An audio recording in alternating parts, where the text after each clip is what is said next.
দপ্তরের রাজ্যমন্ত্রী শান্তনু ঠাকুর ওনারা আজকে রাজ্য সরকারের সঙ্গে আমাদের শিপিং ডিপার্টমেন্ট এবং জাতীয় জলপথ দপ্তর inland waterways high level meeting হয়েছে। আধিকারিক লেভেলে শিপিং ডিপার্টমেন্টের সেক্রেটারি, কলকাতা পোর্ট ট্রাস্টের চেয়ারম্যান এবং আইডব্লিউআই এর সংশ্লিষ্ট দপ্তরের আধিকারিকরা ছিলেন। আর আমাদের পক্ষে মুখ্য সচিবের নেতৃত্বে আমাদের শিল্প দপ্তর, পরিবহন দপ্তর, ইরিগেশন দপ্তর, পিডব্লিউডি দপ্তর এবং কলকাতা কর্পোরেশন তারা এই মিটিংয়ে অংশগ্রহণ করেছিলেন। এছাড়াও বলাগড়ে যে প্রজেক্ট মাননীয় প্রধানমন্ত্রীর হাত দিয়ে শিলান্যাস হয়েছে, ওখানকার বিধায়িকা তথা পশ্চিমবঙ্গের রাষ্ট্রমন্ত্রী সুমনা সরকার ছিলেন। কাশীপুর বেলগাছিয়ার বিধায়ক রিতেশ তেওয়ারি, হলদিয়ার বিধায়ক প্রদীপ বিজলি এবং হাওড়ার বালির বিধায়ক সঞ্জয় সিংহ ছিলেন। তাদের এলাকার কিছু পোর্ট এবং শিপিং আমাদের জাতীয় জলপথ সংক্রান্ত কিছু বিষয় নিয়ে আমি এই প্রাথমিকভাবে কয়েকটা বিষয় উল্লেখযোগ্য আপনাদের মাধ্যমে পশ্চিমবঙ্গের জনগণকে জানাচ্ছি। সেটা হচ্ছে, আমরা দায়িত্ব নেওয়ার পরে মূল্যায়ন করতে গিয়ে দেখেছি এই বিষয়ে গতকাল আদানি গ্রুপের এমডি করণ আদানির সঙ্গেও আমার আলোচনা হয়েছিল regarding Tajpur deep sea port. ওটা তো ইতিমধ্যে ওনারা এক্সিট করে গেছেন এবং আমরা দেখেছি ওটা ভাইবিলিটি ছিল না, কারণ গভর্নমেন্টের হাতে কোনো ল্যান্ড ছিল না।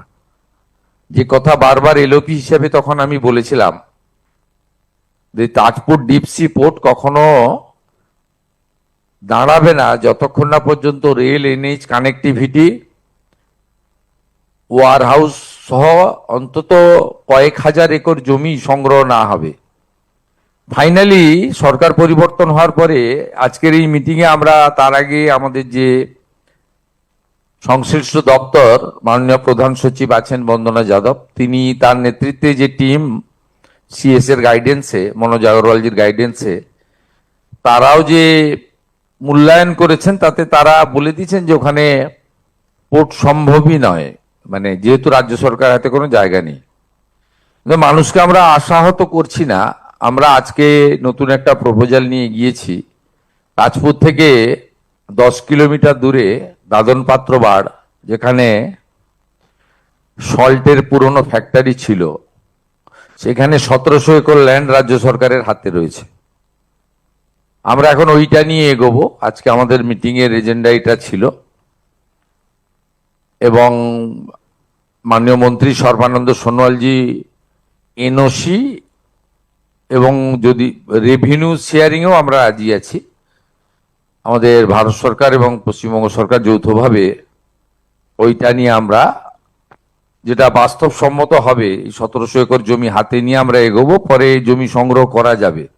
প্রাথমিকভাবে এটা আমরা আজকের এখানে সিদ্ধান্ত নিয়েছি। আমাদের এখনো পর্যন্ত দেশে 17টি জায়গায় ওয়াটার মেট্রো রয়েছে। কলকাতা ওয়াটার মেট্রোতে যুক্ত হচ্ছে। এটি আমাদের আজকের মিটিংয়ে মাননীয় মন্ত্রী এটা কনসেন্ট দিয়ে দিয়েছেন এবং ভারত সরকার 17টি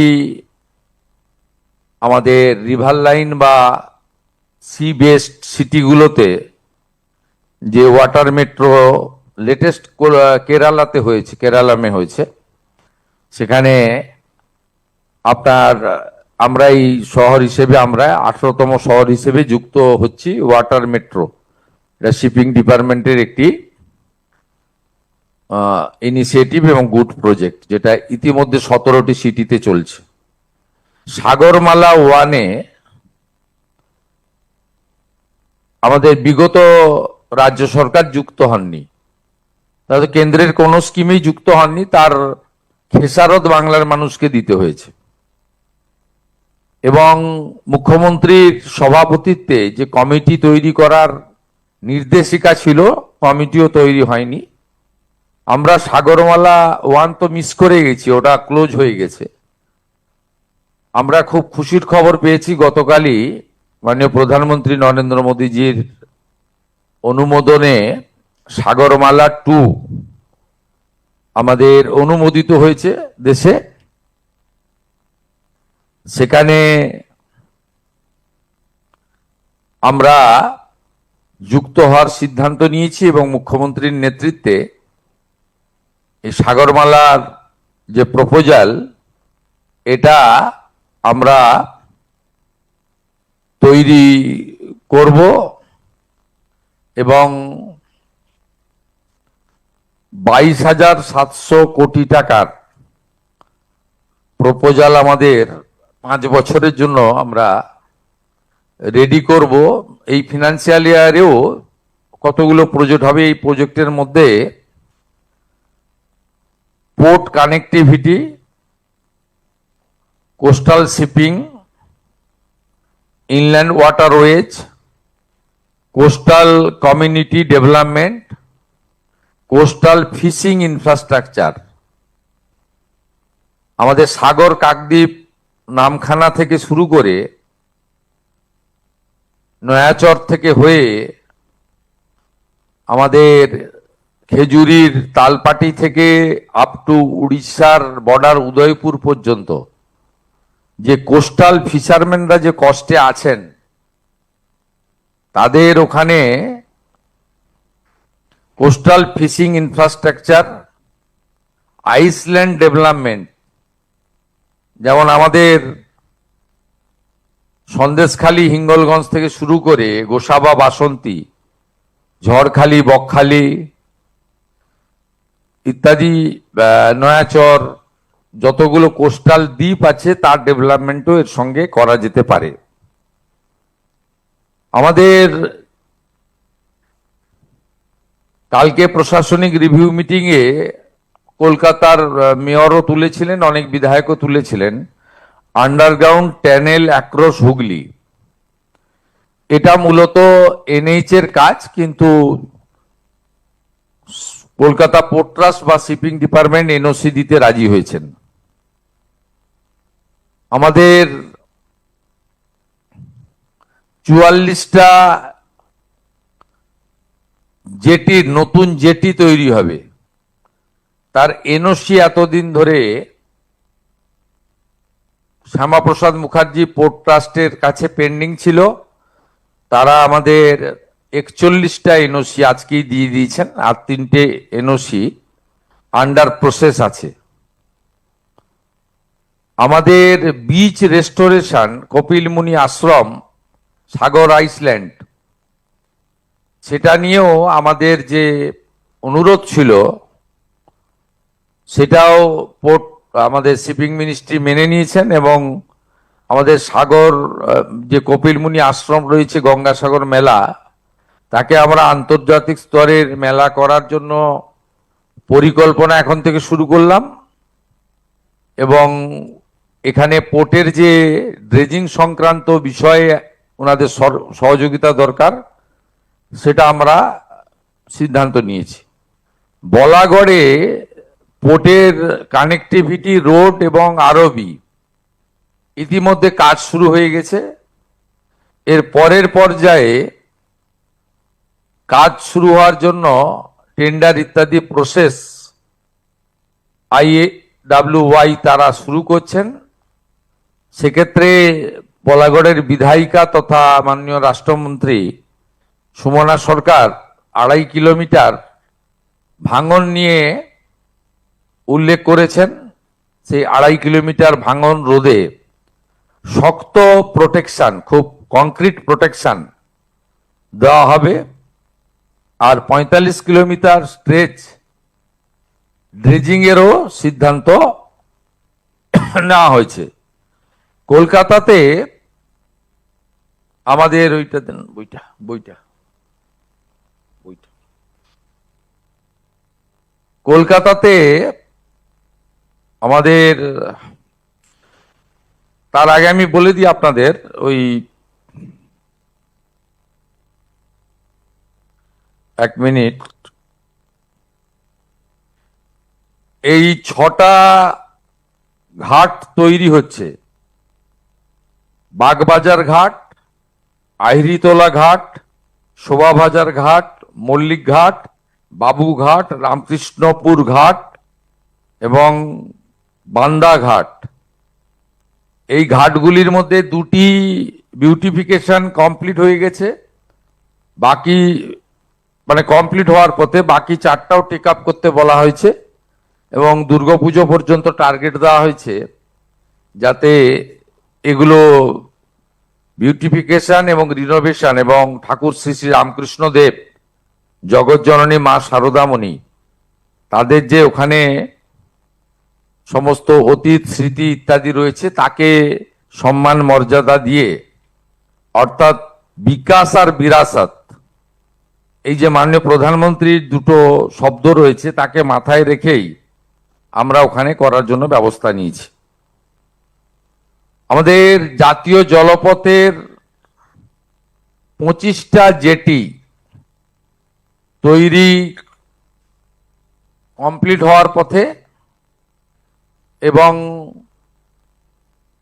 সেই জেটিগুলি 2 বছর ধরে ইনল্যান্ড ওয়াটারওয়েজ অথরিটি তারা মেনটেন করবেন, আর 2 বছর পরে রাজ্য সরকারের পরিবহন দপ্তর নেবে। আমাদের একটা প্রাথমিক আলোচনা হয়েছে, এরপরে আমরা ক্যাবিনেট বা ফর্মালিটি করব।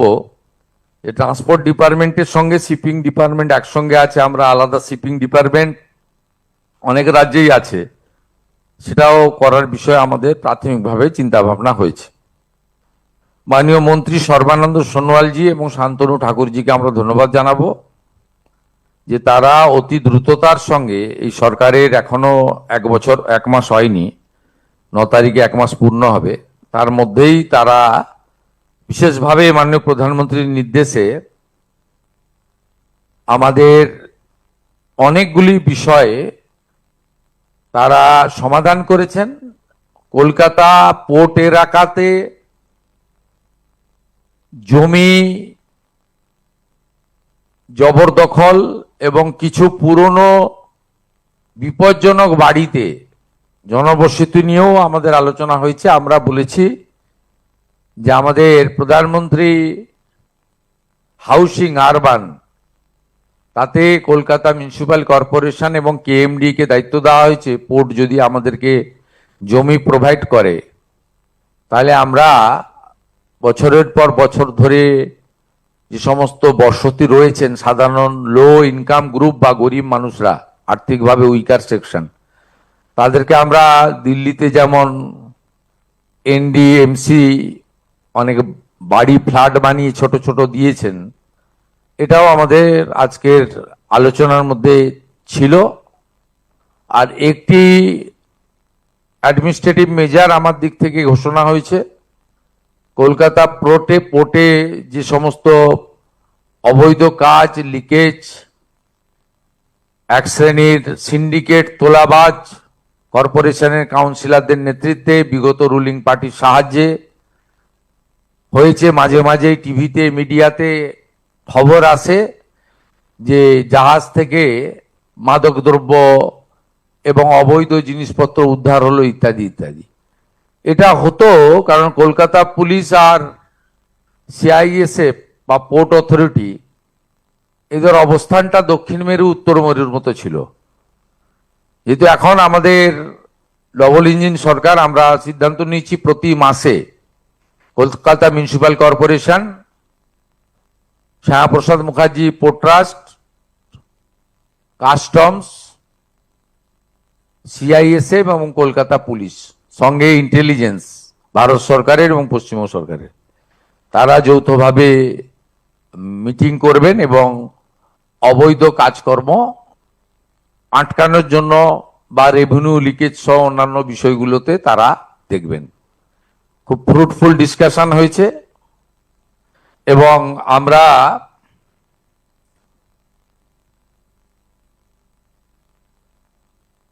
শিপিং মিনিস্ট্রি বললাম তো।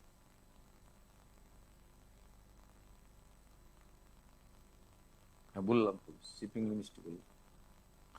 আমাদের মাইনর পোর্টের ডিপার্টমেন্টের জন্য আমি একটু আগেই বলেছি আপনাকে, অনেক রাজ্যেই আছে, কিন্তু সবচেয়ে বেশি কাজ গুজরাটে হচ্ছে। ওনাদের নিজস্ব অসংখ্য মাইনর পোর্ট রয়েছে, উড়িষ্যাও অনেক পোর্ট করেছে। তা আমাদের এখানেও, আর মেরিটাইমের এখানে যে ট্রেনিং ইনস্টিটিউটগুলো রয়েছে তারা কার্যত নন ফাংশনিং।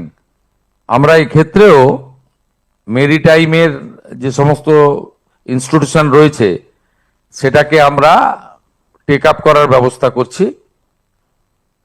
আর আমাদের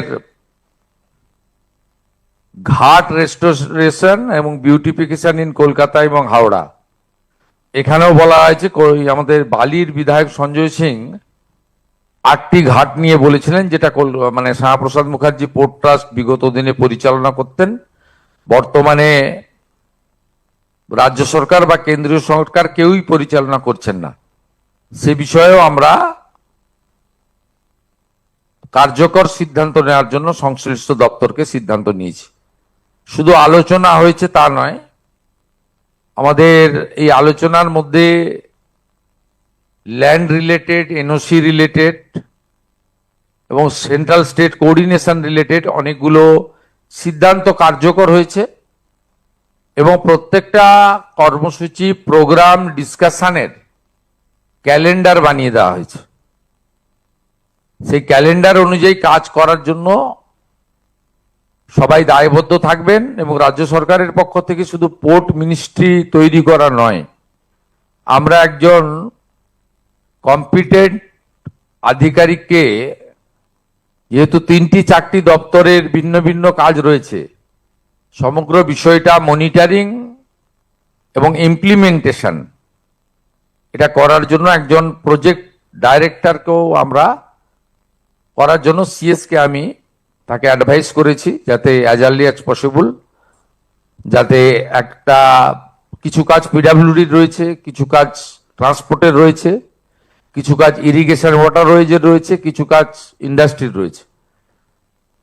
সেই জন্য একটা নোডাল অফিসার অর্থাৎ ডিরেক্টর আমরা বানাতে বলেছি, যাতে দ্রুত আমরা 3 মাসের মধ্যে কিছু কার্যকর রেজাল্ট পেতে পারি এবং এই অর্থবর্ষে আমাদের আজকে যা ডিসকাশন, পরিকল্পনা, ভাবনা, স্বপ্ন সেগুলো বাস্তবায়ন করতে পারি। Thank you.